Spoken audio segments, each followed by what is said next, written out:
All right. Well, good morning, everyone. It's here at FEDC. It's Tuesday, January 5th, 2021. We got out of 2020. I hope everyone had a wonderful holiday season and a good turn of year. So we're back in business. It being the top of the year, as we like to try to do. We've reserved today to talk to our municipal leaders about their legislative priorities for the coming 2021 session, which will be commencing, is it on the 19th, y'all? One of the legislators would know, but it'll be coming at the end of the month.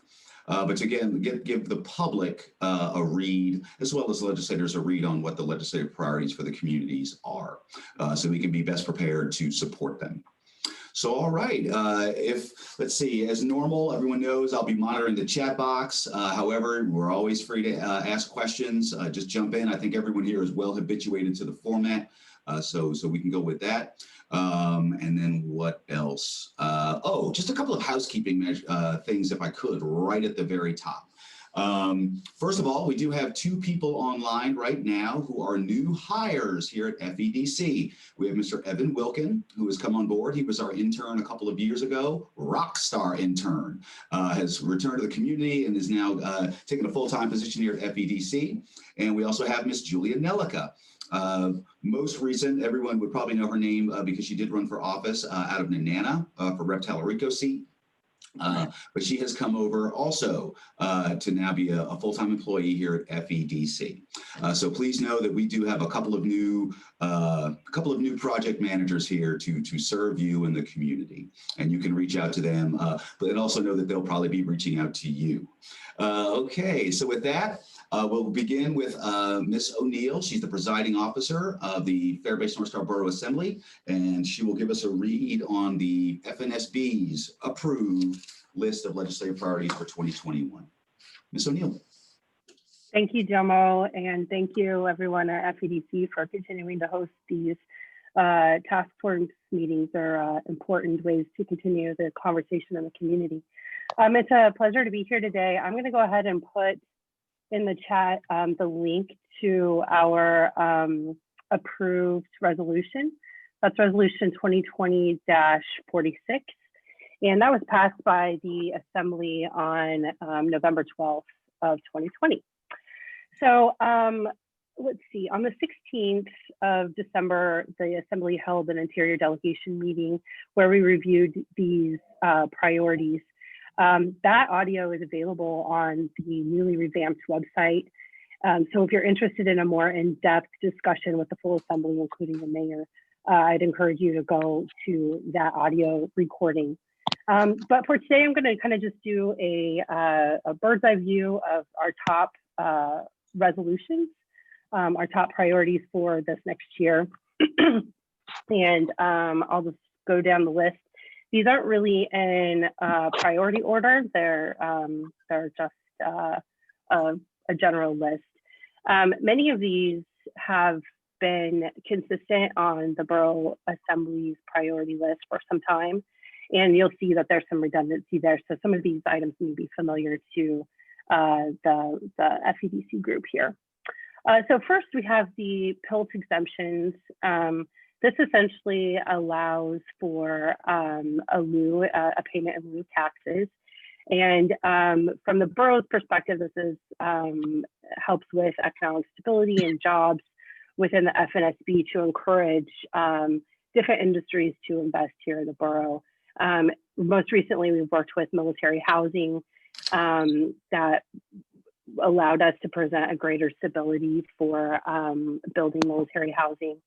And all property is still taxable unless there is an agreement of the Pilt. And so this really just allows us to have a deeper discussion and facilitate payment in lieu of taxes for industries that warrant some specific sort of interest in that way.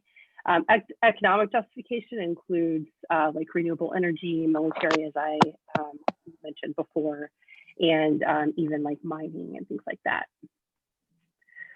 So second, we have listed our PERS Actually, retirement if I may, Sure. Sorry, Madam Presiding Officer. So regarding this Title 29 Pilt exemptions, are we looking for a change in law, or are we looking for just a sustainment? What are we looking for? So my understanding is that there needs to be, let's see, there needs to be a little bit more of a regulation that allows us to be able to have better negotiations with the administration and the taxpayer.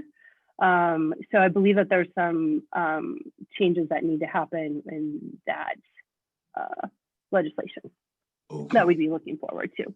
Yep. Thank you, ma'am. All right, so PERS, TERS contribution. So this contribution rate is maintained at 22%. It was agreed to by the PERS employers and the state in allocating the unfunded liability and provide certainty of set rates for all employers. So what we're asking for here is a support for focused efforts to develop strategies that reduce the unfunded liability and reduce the overall payout through incentive programs not adjusted by the contribution amount. And this could include buyout provisions. So for example, according to the mayor's office, a 1% adjustment in PERS rate equals about $300,000 to the FNSB. So if we're talking about even just a 1% increase here from 22 to 23%, we're looking at an increase of $300,000 to the FNSB. So the municipalities, I guess there's some discussion about the municipalities paying for unfunded liability at about 8%, and that equals about $2.4 million increase to our budget. So this is a pretty important issue for us to monitor. There's a lot of, I would say, creative ways that other states and industries have been looking at changing the PERS and TERS contributions and who's liable and the unfunded liability. AML is also working in conjunction with this. Any questions though? Are there any questions on that item? Okay. Okay. So next is our road service area consolidation. This is actually a pretty hot item. It was really well debated with the assembly when we passed this legislation. There was a bill last year that was introduced by Senator Coghill, Senate Bill 218, and there was a companion bill introduced by Representative Wool, House Bill 289, that allowed for road service area consolidation, at least a version of it. And it got to the Rules Committee, and then COVID-19 happened, and it was just kind of like done. So I guess it's testy because it sounds like, you know, the administration or the assembly is trying to consolidate areas that may not want to be consolidated. But in reality, what this is trying to do is bring efficiencies to our road service area, component of the borough. We have 130 road service areas. Each one of those have to be serviced by a different contractor, and they have to be managed by elections and commissioners. And so what we're hearing back from those commissioners are that those elections are very involved, they're timely and costly to the borough, and there's really low participation. So what this would do is essentially bring this as an administrative action by an action of the assembly. So there would still be a public process, there would still be notification, there would still be all of those due diligence that needs to happen when we're creating road service areas. But it makes it more efficient and becomes a part of the regular process. So in order for this to happen, there does need to be legislative changes in state code that allow us to do that administratively. Any questions? Maybe a couple, if I may, to prime the pump. So regarding the PERS contribution rate and strategy, again, I can see how that might be contentious between municipalities and the state, because really what we're talking about is obligations. between those entities. But again, on the road service areas, I could see that that might be a very contentious issue. I didn't realize there were that many of them just within this community. We're not the only community that has road service areas, obviously. We're not, but we are one of very few, and we have like far and above more than any other municipality. Like, it's a bit ridiculous, honestly. It's actually easier to create a new road service area than it is to annex into a road service area a neighborhood that wants to be serviced. And so as a result of that, we've gotten just more and more and more road service areas. I see. So they've proliferated. Okay.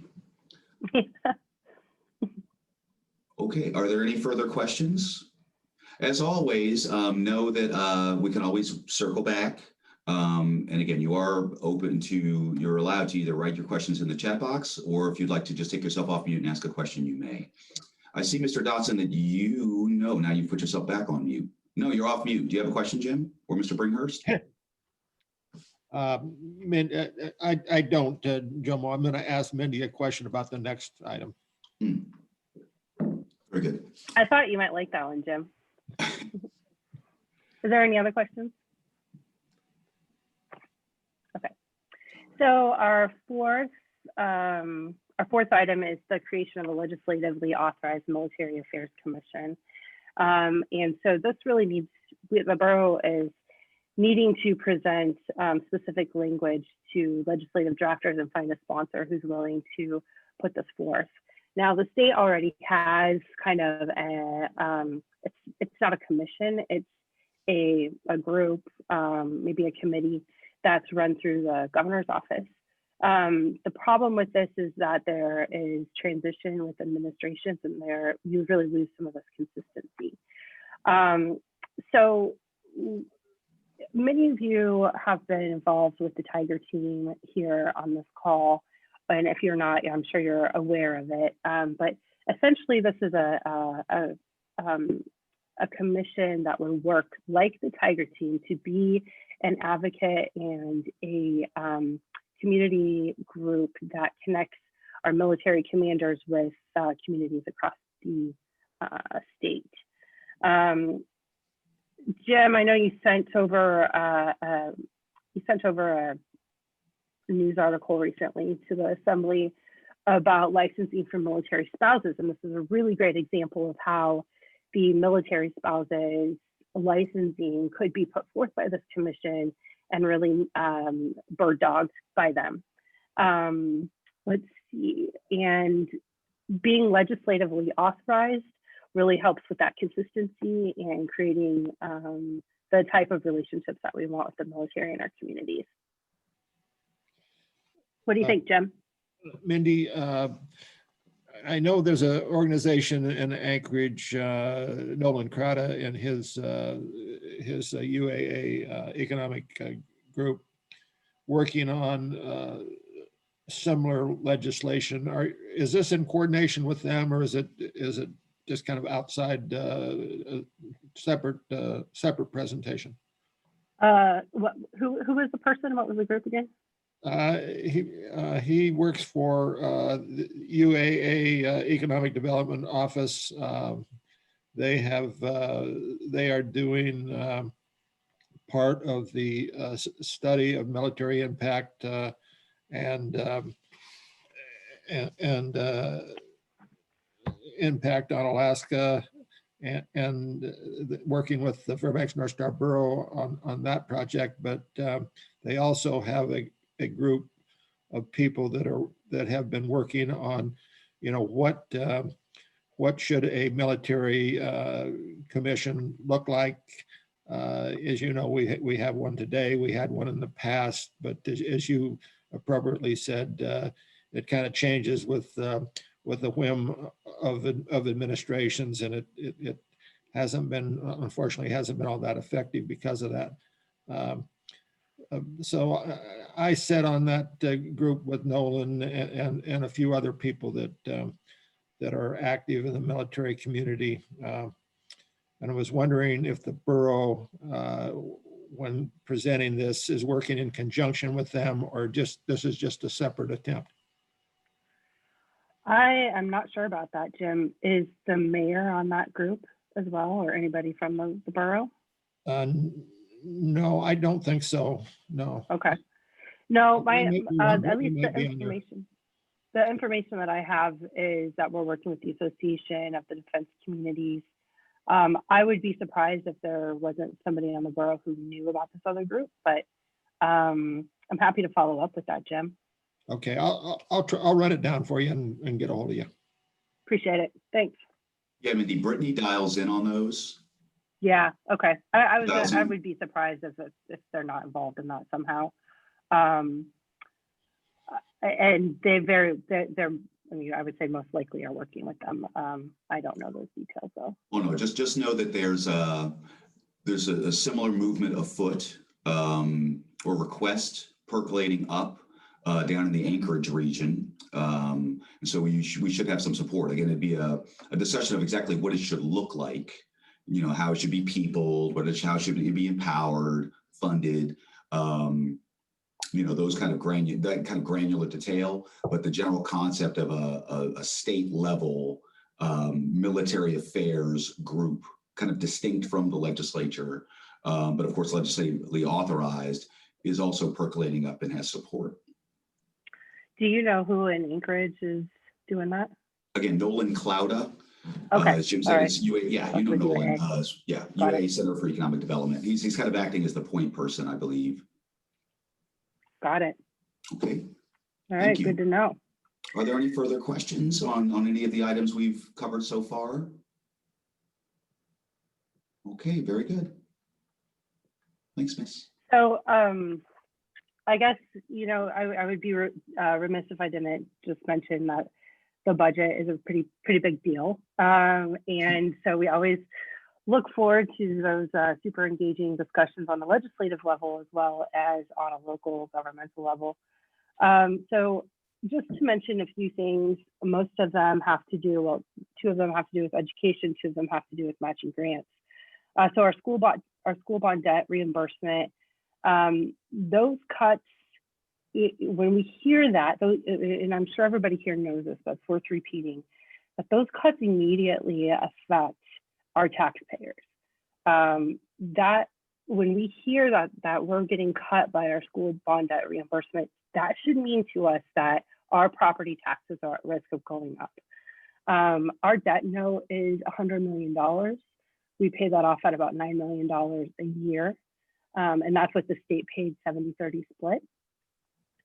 So if we think about this as 1 mil, let's see, so $9 million equals a 1.1 to 2 mil increase. So we saw this 2 years ago with the Governor Dunleavy's budget cuts. We were able to fill that hole last year with the settlement from the Alaska pipeline Corvius case.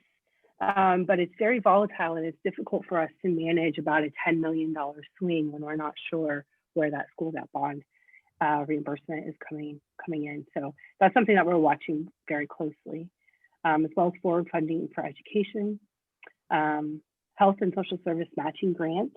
We typically get $250,000 to $300,000 from the state. And that equals, once we've matched it out, about $1 million to local nonprofit grants that really help us. And I'm sure everybody knows by now with the COVID-19 that the borough really doesn't have a lot of health and social service powers, but we do have this health and social services commission that can disperse federal and state monies. As well as community assistance or revenue sharing, which equals about $500,000. So just a few, like I said before, really highlights of where the borough is going this year and what our priorities are looking to the legislative session. Okay. That's it. All right, well, we will open up to questions. I will make one comment attached, or it's almost a comment and a question, attached to the resolution. I found what appears to be the capital projects list. Right. Mm-hmm. But again, it's not prioritized. There's no real call to fund any particular thing. But it is attached to the resolution. Do you want to speak to that? Sure. So this is our KIP program. This was rolled out for the first time this year.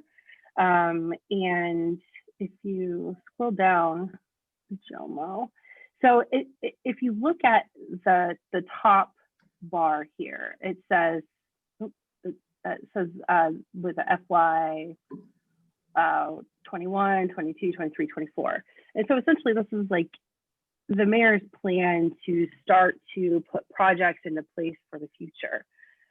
So the reason why we presented this in our legislative priorities is, one, to show that we're getting our shit together and we're showing that we have projects that we're planning for our community. And if there ever is a time where the state is able to bring back our capital projects, we have a plan and we have projects in place. And two, if there happens to be something that comes through the federal government or some other sort of matching funds somewhere in the ether, we're able to say, aha, we have a project right here. It's not slated until 2026, but with this funding, we can move it up and it makes a better case for our community to continue to enhance our infrastructure and continue to create a quality of life in Fairbanks. Oh, so an example of that would be Transit Garage Phase 2. Some funding in 2021, slated for further funding in 2025, perhaps could be advanced if funds became available. Or the animal shelter. Okay. All right. Thank you, madam. All right, go ahead and open up the questions while we still have Ms. O'Neill. Again, she does have another appointment about 9 o'clock. I think we're probably pushing up on it, but I think we still have time for questions. Rep. Hopkins, I see that you've taken yourself off mute. Thank you, Jomo. Thank you, Madam Presiding Officer, for coming to us today. I had to step away for 1 second, so I got two questions. One's a clarifying one. Did you say the health and the matching block grant, the health and social services would need to change to allow the borough to be able to more effectively distribute CARES funding, or just that's the method? Okay, it's just the method that the only health and social service powers method the borough has. Okay. Yep. And then on the spreadsheet at the bottom, are there any that would be quote unquote shovel ready that we might have an ability to look at if there's a package for a bill or a geo bond or anything that we need to keep our eyes open for? And if there's anything. Yeah, I love that question, Representative Hopkins. Thank you so much. And the answer is yes, there are. I haven't looked at this list in depth for a couple of months now, and with our budget process, we'll start revamping that up. So that's something that I can get back to your office with or have a one-on-one conversation with, but there are shovel-ready projects that we would be happy to have an advocate for. Thank you. No promise there'll be an opportunity to advocate for anything, but we want to be ready. So if you can follow up with me or have Yuri bug me or whatever it would be, that'd be swell. Thank you. Cool. Yeah, you bet. Thanks. Okay, Mayor Matherly, I see you taking yourself off mute. And then Mr. Dodson. Oh, I didn't mean to. Sorry about that. Oh, how about you, Jim? I didn't put myself back on mute, Jomo. I'm just setting her. Okay. All right. Well, I do see Mr. Bross online. You got anything, Dan? I just heard you on the way to work. Okay. All right. Well, it doesn't look like we have any questions at this time. Madam Presiding Officer, thank you so much. Thanks for having me. Sorry, I got to duck out, but you all know where to find me, and I'm happy to talk about any of this anytime. All right. Again, thank you so much, ma'am. Bye. Bye. Okay, well now, without further ado, we will transition over to the city. If anybody could verify, or do we have the city's resolution 4944 on the screen? I see it. Perfect. All Thanks, right. Jomo. Yes, Thanks, sir. Jomo. Let me wish everyone a happy new year first off. And 2020 is behind us, but we're not done dealing with it yet. The city came through, I thought, very well. We had a final meeting this morning, an update to the council on our COVID money. We've got 290,000 left roughly that we're going to be using here very quickly, but we got over 15 million out the door pretty quickly. So I was very happy with that. We passed our budget in December. We had 2 new council members join us, 2 leave, 2 join. We ended the year with no debt again and in pretty good financial shape, all things considered. Because I know 2020 was a really tough year for many people. And with the efforts of our interior delegation, who have always been there to listen to us, and I really appreciate it. We had our annual meeting with them in person and on Zoom on December 9. And we laid out our priorities, which are on the screen there. But I really want to thank them, and I really want to thank FEDCO too.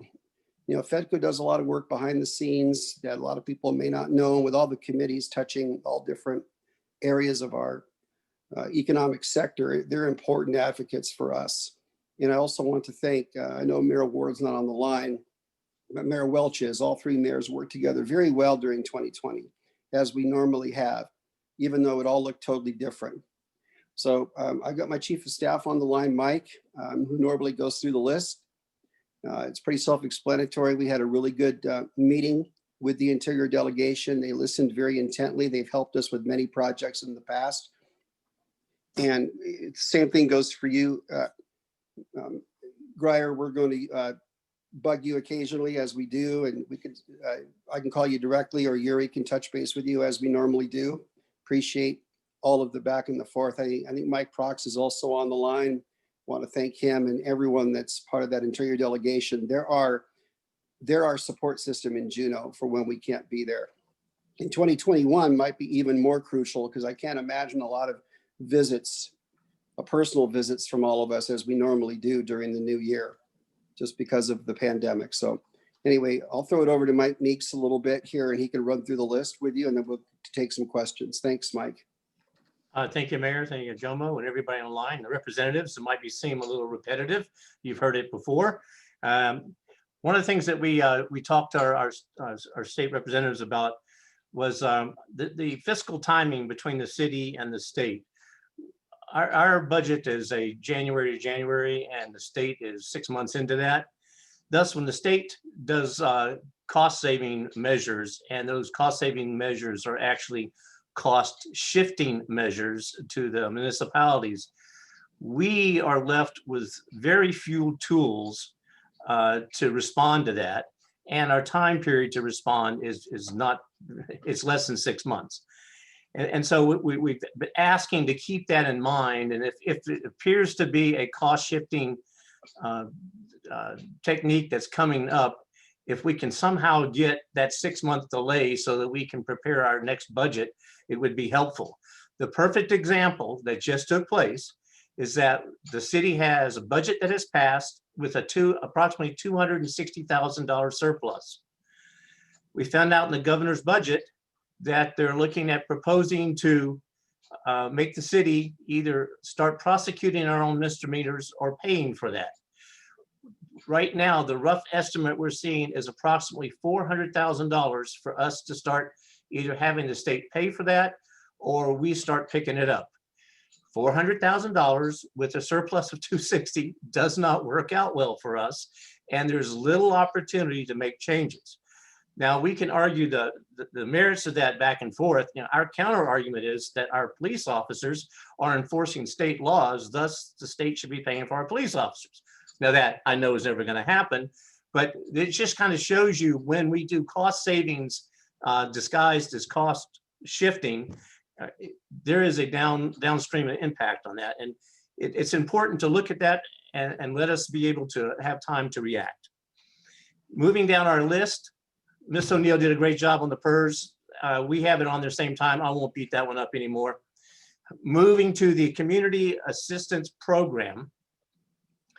It wasn't probably about 10 to 15 years ago, that was a $2 million income stream for the city. It appears the 2021 income stream is going to be 75,000 or 80,000. So we have seen a significant drop. Where we see people come back and say, your marijuana tax is giving you a windfall for the city. Marijuana tax is coming in at about 1.1 million for 2020, and it's estimated at 1.2 million. You subtract out the 2 million that we used to get, there is no windfall. That was like that's another example where we've basically, even with that tax, it hasn't got us back to where we were. So we're asking, and we use the same language that AML used, is to keep the state funding the baseline for $60 million annually to that program, of which a part of that, a very small part of that, is for the city. Our next one is our CARES Act funding. We were not overly happy with how the original CARES fund funding was divvied out. We think that a different formula could have been used and it would have been more beneficial to the city. What we're asking for this time, if there is another federal program on CARES funding, we have two asks. The first ask is for the state not to put any more strings on the federal program. The federal guys do a pretty good job of tying our hands. Any more regulations or requirements by the state just makes it even harder. And the second part, and I'm not trying to cause problems with anybody, take a look at how well everyone did with the first distribution of CARES funding, and then tailor the next funding to how well successful you are with the first one. I think that would reward success and not reward something that wasn't successful. Of course, you're going to have to come up with your definition of what success was. But I do think if you take a look how the city has got that money out, we did it quite quickly. We did it within regulation. We helped not only large businesses, but all the way down to the individual. And we did so in a pretty simplistic manner compared to I've seen what others and some other places have done when it comes to putting this this funding out. So if we were to get some more, we're asking that how that money is delivered to the municipalities is done a little bit differently. Chief of Staff, do you mind pausing for just a moment? Sure. Mr. Peace, I see you've taken yourself off mute. Do you have a question? Okay. Just as a comment, certainly here, when the first formula came down, or the first draft of the distribution came down, I looked at it just kind of a back of the napkin, and it did appear that whatever methodology whatever methodology they used did appear to, well, it did short this community certainly on a per capita basis, just in the very simplest of terms. I just didn't know if you had anything specific. When you say examine the methodology for distribution, if you had anything specific in mind, or just definitely do re-examine it. It was a little contentious on the front end. Right, and if I remember it, it's been a while. When we went through there, we agree with you. I just can't remember the specifics of how they did it now, but it did shorten us. No, so what we're doing is that this time, if you want to revamp how you did it, why don't you take a look at how successful the municipalities were in delivering the first amount of money to the people who need it? I think that might be a great way of doing it. You would have to come up with your own list of what the definition of success is.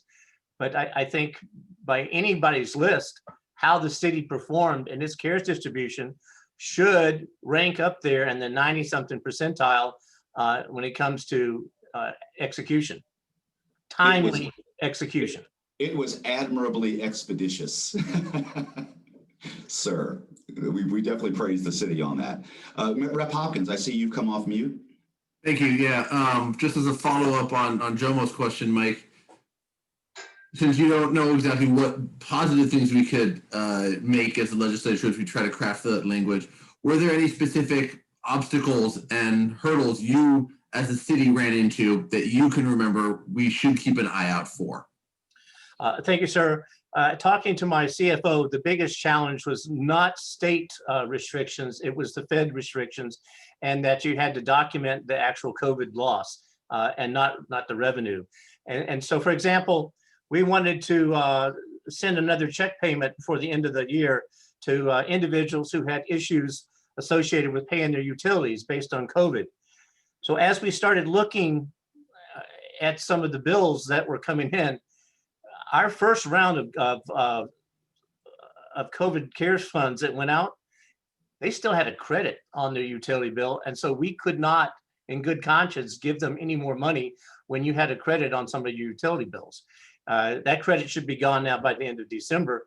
But we thought that would be pretty simple to go back to the same individuals who already documented all the issues associated with CARES, and that they had received funding from the city for utilities. But once we started looking at that, as far as utilities, they were basically sitting in a very positive light. So we couldn't give them any more money based on that.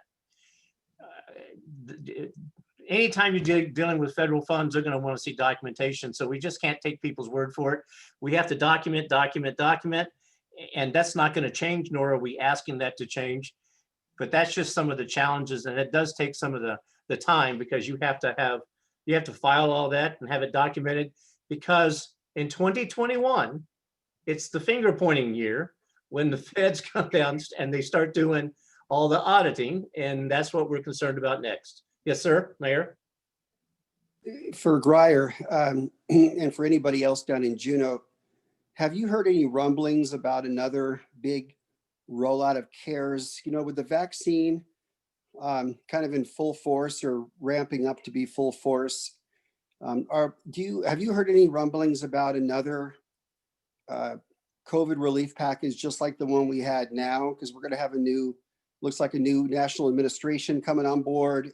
The governor's going to tout more money with the permanent fund. Do you think that this exact thing is going to happen again as what gave to us in 2020, Grier? What's your thought?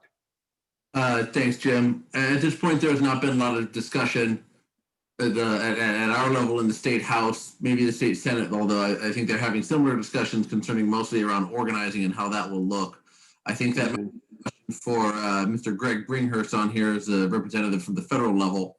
I can promise the state is not going to go find $900 billion to fund a large relief package. We're going to be fighting over our own budget issues and what that looks like. Maybe Greg has a good idea of what that might look like after January 20th. But as a quick reminder, Mike, Jim, can you remind me what the amount was that you dispersed individually to residents of the city? It was less than $1 million. We started with $1 million, and we did not hit that package. So then we diverted some of those funds back over to nonprofits and small business. But it started off with $1 million. Excellent, thank you. And I know the nonprofits have been slammed. The soup kitchen itself, the Stone Soup, is serving twice as many meals as it was 12 months ago. So that need passed through to the nonprofits is huge and plays into what Mindy said for the Health and Social Services Community Matching Block Grant and the importance there as well. So thank you both. Well, and that's a good point too, Grier, that the fact that you bring that up, this is why it was so important to me when we knew that 16 million was coming down the pike. And we formed a CARES committee within the city. And it included 2 folks who don't work for the city as well. The first thing on my list was we won't give any raises. We won't buy any police cars. We're not going to buy any buildings. We're not going to give any raises. I mean, none of that was going to go to any operation of the city other than the cost associated with dealing it out. We didn't hire any outside firms to help us. We didn't buy any buildings. And that was really, really important to me that we keep as little as possible. And as a result of that, it really helped the city avoid a lot of anger and anxiety from a public that was already full of anger and anxiety over their COVID challenges. And I'm not doing that to be self-serving. Kenai did the same thing. I think they did a really similar thing down there. A lot of cities and municipalities are going to get themselves into trouble a little bit PR wise, and maybe even Fed wise, by using the money for other things that it was not intended for. That's my personal opinion. So we met and we agreed from the top down, all of it goes to municipalities, individuals, nonprofits, businesses, and we laid it out exactly how we wanted to do it. And I couldn't be more happy to have Margarita Bell head up that team. She is top notch, and I'm very grateful for that. So if any other money comes down that way, we're going to be doing it the exact same way. No raises, none of that other stuff, because it's not coming to us to operate the city. It's going out to the folks. That was my opinion and my goal the entire time. In fact, So- sir, this morning I've got an update. So I'll give you the exact numbers and the categories. This is as of December 15th. Medical distributed 7.5, and I'm going to round. Businesses 6.5. Individuals after that last dump actually did go over $1 million, 1,014,000. The city administration cost for this $145,000, and the balance that we have in our account right now is $290,661. That's the scorecard as of the 15th of December. What actually happens, Chief of Staff Meeks, with any surplus? Well, there would not have been a surplus if we didn't see the note coming out saying that it'll extend to the end of 2021. So that 290 is our, we never anticipated that, and we're able to adjust. So we have a whole year, and quite frankly, we had to send a whole fire department shift home the other night because of exposure, and we're in a race right now with vaccine and our people who are constantly exposed to the COVID.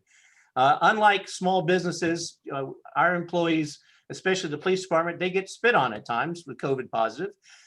People throw up on our medics who are COVID positive. And we have an obligation to ensure that their safety, as well as when they go home, that they're taken care of. And so that $290,000, a lot of that could go to some more admin expenditures based on what happens the next year. Yes, sir, Mayor. Yeah, another interesting point, Jomo, is that we have around 200 employees at the city, roughly, and about 45 have had a positive test. That doesn't mean everybody got, obviously violently sick or had to go to the ICU, but we still have to treat them all the same. So with the FFCRA, which is the first Family Corona Relief Virus Act, I don't know if I got all that words right, but with employees that have to take off for a COVID reason, we help them along because we don't want them to take all of their leave. So we have 80 hours we help them with. We helped every employee. Safety was paramount, which is why we did what we did to City Hall, which is why we conducted meetings online. I want to say we almost had more participation as a result because people had to get ultra creative to communicate with us.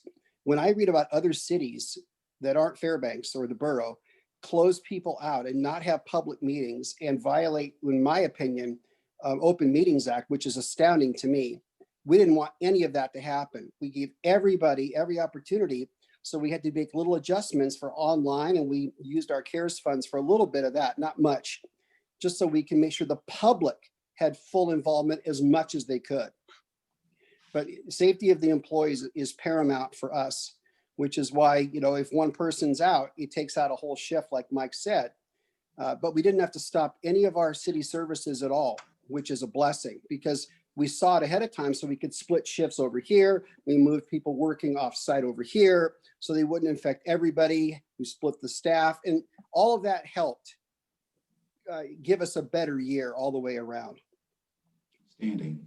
Okay, so I guess what I got from that was, well, regarding the quote unquote surplus, again, originally the requirement was to have all funds expended by December 31st, but there has been an extension into 2021. So it's not surplus, it's just funds that are currently unexpended. Correct. And the fact that we've only got 290 makes me happy. I mean, it was hard to give it all out, but we had to make sure we did it in the right way. The applications had to be approved.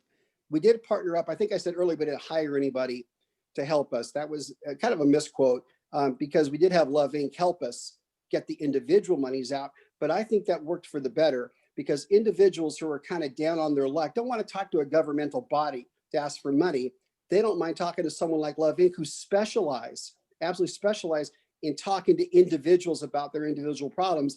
And they did wonderful work for us, whereas the businesses and nonprofits came right to the city because that was more of a business level. So I thought it would be better just for the average citizen doesn't want to talk to us. They'd rather talk to someone very empathetic, like I think Love Inc. did for us. And who has the infrastructure already in place. Correct. All the staff, we met with them. We told them what we wanted. They delivered every step of the way. So I was really happy with their involvement too. I know we spent a little more time on CARES, but that was a huge part of our 2020. Well, I fear that it's going to be a lagging part of our 2021 as well. Well, it's going to spill over. There's no doubt about it. But with the rollout of vaccines, we're going to wait and see. Every expert I've talked to, and there's everyone's got an opinion. We're looking at similar struggles throughout the whole year of this year as we get out the rollout for the whole nation. Time will tell, of course, but 2020, it's here and gone. But I'm really happy with the way it all worked out in the end. Excellent. All right, Mike, go ahead. I'm sorry, I kept going. All right, well, thank you. Moving to our next one, the new state funding sources and cost saving measures. This is the council's administration's attempt to tell the interior delegation, we know you got a tough challenge ahead of you and that we support you and look at both sides of the equation. And no matter what decision you make, there's going to be somebody who is not going to be happy. And we're just acknowledging that up front. Then to go back to caveat, cost savings and cost shifting is two different things. So keep that in mind also. So thank you, delegation, and good luck with what's coming in ahead of you. The sexual assault response funding, this is a big thank you because last year we were way behind. We weren't getting the funding for all the testing and stuff. The state came to our aid, and we've really did a good job of closing those tests down. So this is just a note saying that this is an important one to keep that on your radar. And once again, everything's important. We understand that, but we just wanted to single that out. Our capital program we're moving to now is very limited, and it recognizes that that we as a state are in trouble. And so the one you see there on the law enforcement firing range, who knew that firing weapons at the end of the airfield was not going to be acceptable? Who'd have thought that? So they've closed down, with good reason, the firing range at the end of the airport. Moving targets, I guess, is not something you want to do. And we're putting support behind the consolidated firing range. Right now, it's probably going to be in the North Pole area. I've talked to Chief Dutra about it, and I know the mayor's probably talked to Mayor Welch about it too. We just want to say that we are supportive. This range would be something that the state troopers, military, North Pole, Fairbanks, airport, anyone can use, but it also has some classrooms on it, and the way it's currently designed or conceptually designed, it also has capability of doing some driving, test driving. So heavy equipment or anything like that, police evasion and maneuver capabilities. So we want to keep this on there as the city's contribution to say, yes, this is also important to us, and we're following it. And finally, the really only one that's truly self-serving to us is that this city hall heating system. We had our first meeting. We went down and took a look. We have a steam that comes into the building. That steam goes to a heat exchanger and then goes out to the city. Loss of anything along that one pipe means you lose the whole building. As we discussed preliminary, we're looking at splitting that off to have maybe 2 heat exchangers. We're going to look at everything from fuel source, current, to what potential fuel source could be used. And as we were looking at spaces to do that, there are 2 coal-fired boilers sitting in the basement down here that take up a lot of space, and they're all asbestos laden. We will probably see a project that first removes a lot of the old 1940s and 50s equipment And that will probably take several $1 million because you're gonna have to cut that up, and it's all asbestos. So you're gonna be cutting boilers up and trying to get out, just so we can have the space to work at putting in a new heating system. We're living on borrowed time on the heating system. The last few times we've requested the state to help us out, and we really didn't put any skin in the game. We're putting skin in the game. We're only asking for $4 million right now, and quite frankly, I think by the time this thing gets up for capital, we can probably take less. We're going to have a good assessment of what the costs are truly going to be, but we're willing to spend $1 million, and we are going to spend $1 million this year, just trying to get the stuff demoed out of here and position ourselves for success when it's time to go for the upgrade. And that's kind of the big picture for the city of Fairbanks. Any questions that Mayor and I can help you with? Mayor Matherly? No, I was just going to say something funny that for anybody that's been in City Hall, I love to hear the knocking of the heating system because it scares the liver out of people that are sitting next to the heating. It's just one of those things that's ticking away, and when it's working, you may not be thinking about the what ifs, but it's a pretty big deal. That I love being in that building, and it's the old school. It's very historic. I think it's a great building, but the heating thing is kind of getting on its last leg, and I appreciate the Interior Delegation hearing us out on that. We have put money toward it too. It is a little self-serving. Not that I'm looking forward to getting it this year because I understand where the state's going. But it's just out there. So we're going to keep reminding them of it. And I know that Scott obviously worked in City Hall. He was on the City Council. He knows all about it, and he knows what we're dealing with over here. But other than that, I think it's a good list. It's concise. We didn't want to bombard too much on it. And I want to thank personally the Interior Delegation for the SART funding that was really, really needed. That's just something we have to be on top of. So really thank you to Grier and anybody else who's listening, Mike Prox, anybody that worked on that. We really appreciate that. Not to differ with you, Mr. Mayor, but fixing our city hall is not self-serving. It is public serving. So Well, the public does own the building, but we spend the most time in it. But I think I know where Mike was going with that. It's not like to, get me a new car or something. You're right. It's a building that the city owns, and we're going to be there a long time, and it's good to repair it. So thank you for that clarification, Joe. Yes, sir. Yeah. All right. Well, do we have any further questions? All right. I don't see anyone pulling themselves off mute. I would like to give a moment to Mayor Welch. You still on, sir? You got to take yourself off mute, Mike. Yes, I did. Here, can you hear me fine? Thank you. Yes, sir. I'd like to welcome everyone also to the new year. I'm telling everyone happy 2-year because we're going to need to get through 2022. We're going to need a good 21 and 22 to make up for what's happened here in 2020. It's been tough. Because we were talking about CARES Act, I will say that I also thank Margarita Bell for helping me out down here in North Pole. Originally, we had gone with the borough and their contractor BDO, and that was for our business interruption grants for our business and nonprofits. That did not work out very well. We did have a FIG, we called it a FIG, a family and individual grant that we did with Love Inc. Eventually, we gave on December 1 everything to Love Inc. So we weren't complaining about our per capita. Our per capita, however the formula came out, we received approximately $2,000 per person. I believe the city of Fairbanks received only $450 per capita per person. There's quite a disparity there, but we were happy for what we got.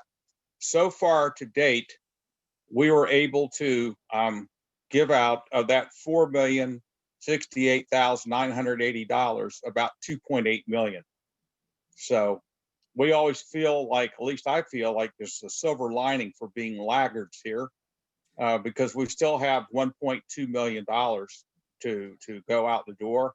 And we're taking a tactical pause, and we'll come back and see what we're going to do. But I think some of that we're going to maybe have to spend in our police department building. That department has been compromised by people that were taken into custody at least 4 times so far this year from people that were COVID positive. We don't have a place to separate, say, a person taken into custody from the rest of the population of even citizens walking through, or from the police that are in their rooms or whatever. We don't have a place for them to shower.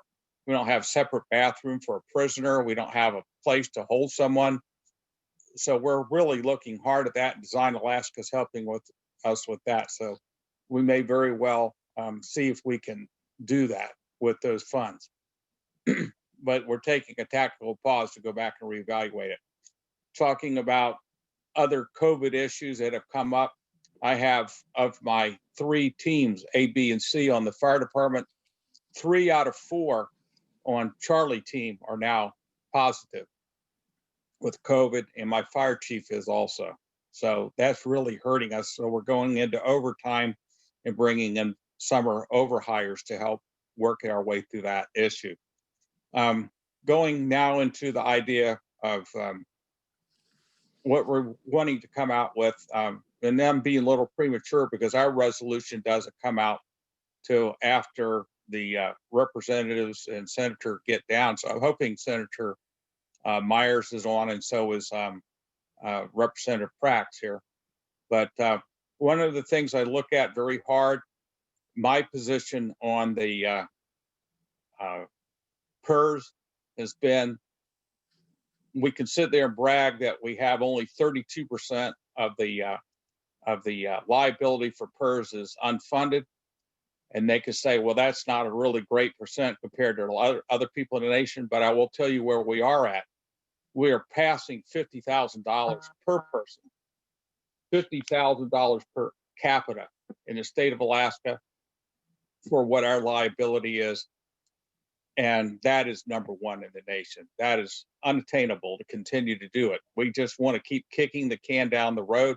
I remember Governor Walker addressing the Alaska Municipal League luncheon in November of 18 and said that he had wished he had taken the $13 billion off the table back then and paid the whole darn thing off and got it out of the way. Because it's very difficult for my little city to have a 22% tag on it, and then to find out there's ideas of kicking the can down the road another 5 years and changing that to even a higher percentage rate.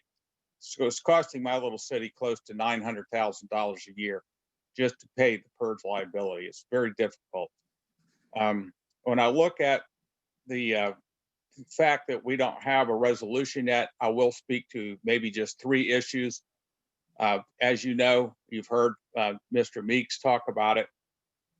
Chief Dutra is working very hard for us to get the firing range up and going.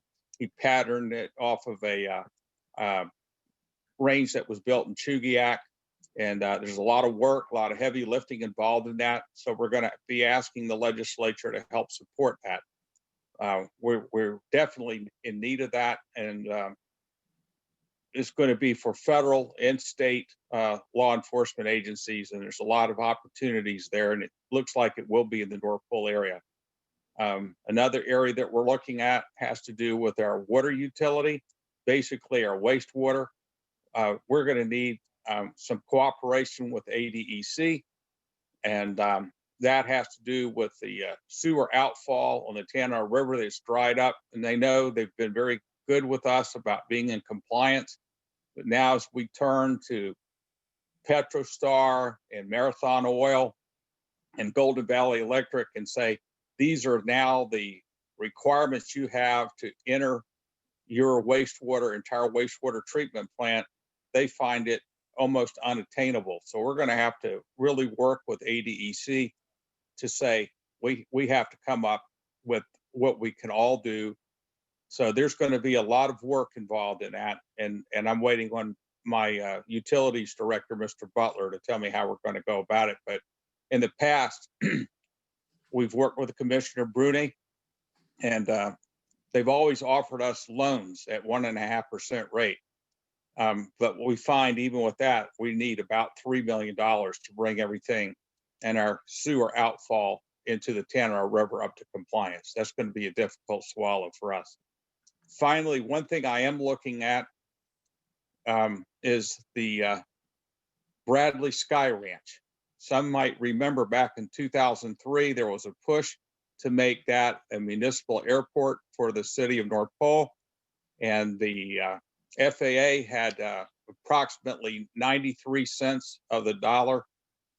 I think it was in the terms of 2003, it was about $15.3 million to realign the runways, to make them asphalt, to make aprons, taxiways, all the infrastructure you need to turn it into a municipal airport. The state had approximately 5.5 cents of every dollar, and the city of North Pole had 1.5 cents. I see it as an area for us to grow in. We would have to coordinate it with Eielson Air Force Base. There's many projects that could happen if we had a municipal airport there. It would redefine the epicenter of North Pole and give us an area to grow in. And the Bradley Sky Ranch is still on the market for sale. So I'm looking forward to doing that. But without having had the chance to sit down and put this through a resolution with the city council, and not have had the chance to work with my directors to clarify what we're talking about, I'll say no more at this point. And I'd entertain any questions. Okay, well, again, sir, we appreciate the heads up. I realize that the official list is what gets approved by the city council. Right. In cooperation with the administration. But again, we do very much appreciate the heads up. And I really actually had not heard anything about either the wastewater or the Bradley Sky Ranch. So I'm very glad I asked. Thank you, sir. You're welcome. Again, are there any questions? Well, of course, for all of our public officials, one of the beautiful parts of Alaska and our community specifically is the accessibility of our policymakers and our elected officials. And so everyone knows, or please know that, again, you can reach out for further information to Mayor Welch, of course, to Mayor Matherly, Chief of Staff Meeks, Presiding Officer O'Neill, of course, the mayor and their offices. Again, they're here for us, and we really appreciate it. And they take it seriously. All right. Okay, well, it looks like I just got a thank you in the chat box, so no further questions. I will say I actually don't have a specific presentation lined up for next week, so I'll keep you informed. There was one other last housekeeping thing that I wanted to put on the radar. There had been an extension to the comment period regarding the Fort Wainwright EIS. I believe that is still active. If everyone remembers, it was supposed to close several weeks ago, over a month ago, actually. But they actually reopened that for public comment. I believe that public comment period is still open. And so if you hadn't taken the opportunity, but wanted the opportunity to make comment regarding the Fort Wainwright EIS, you may do so. So that's it. All right, Mr. Dotson, I'm all done here. Do you have any final comments for the year? No, I just see the thumbs up. All right, well, everybody, again, as always, thank you so much. Again, hope everyone had a wonderful holiday season, having a good transition of year, a lot of work ahead of us, but we look forward to working together to make the most of 2021. All right, everybody, thanks a million, and hopefully, again, I'll inform you next or in the coming days as to what the plan is for next week and coming weeks. Thanks, everybody. Thanks, Jomo.